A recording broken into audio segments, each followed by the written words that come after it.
You're listening to KFWB News Talk 980. My name is Les Brown, and we've been talking about change, that deciding what you need to change and then making the commitment to change is one of the most challenging things that one can possibly do. It's been said, and I think it was Warren Buffett, he said, talking about change, he said that habits are too light to be felt until they're too heavy to be broken.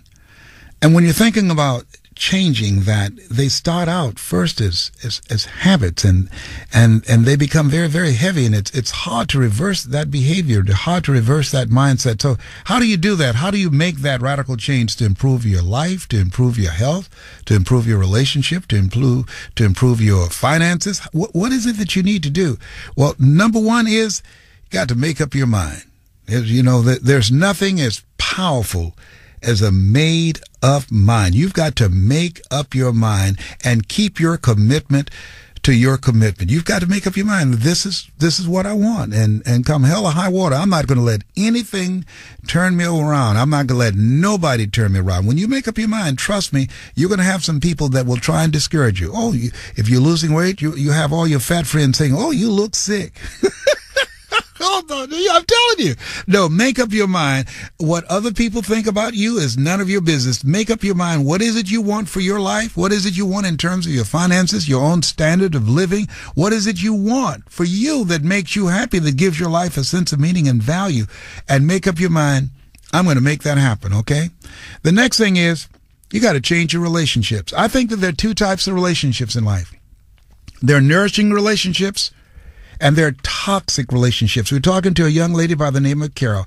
She said she was in denial. At age 68, she said she did not recognize that she was unhealthy and how overweight she was. And a friend took a picture of her.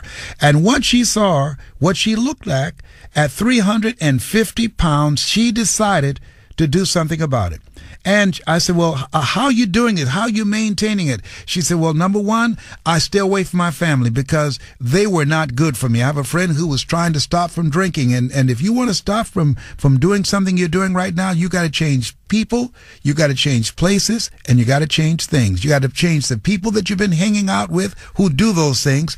You've got to change the places where you've been going, and you've got to change the things that you've been doing if you want to begin to get the results that you want to get. And that's what Carol did. That's what she did. And now she has gotten some new energy. She's gone back to school. She's got new energy. She's living a life that she can feel good about, that she can be proud of. And next thing is, think in terms of leaving a legacy. Think in terms of beyond you. It's not just about you. Something that's bigger than you. Something that gives your life a sense of meaning and value. I had a young man who said he changed careers because he wanted to leave a legacy. I think about a young lady named Cynthia who first heard my motivational materials when she was in rehab, and now she's created a health center to help young people to become an asset to our society rather than a liability. And so as you think about yourself, think in terms of what is it that I want to do? What change do I want to make? How is it I'm going to make my mark? Horace Mann said we should be ashamed to die until we've made some major contribution to humankind. I believe we live in the greatest country in the world that gives us an opportunity to live a life of contribution, a life of greatness. You have something special. You have greatness within you. I look forward to spending this time with you from 2 o'clock until 4.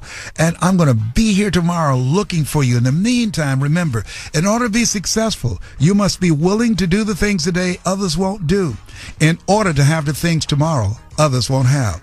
Always strive to get on top in life because it's the bottom that's overcrowded. This has been Mrs. Mamie Brown's Baby Boy. You've been listening to KFWB News Talk 980.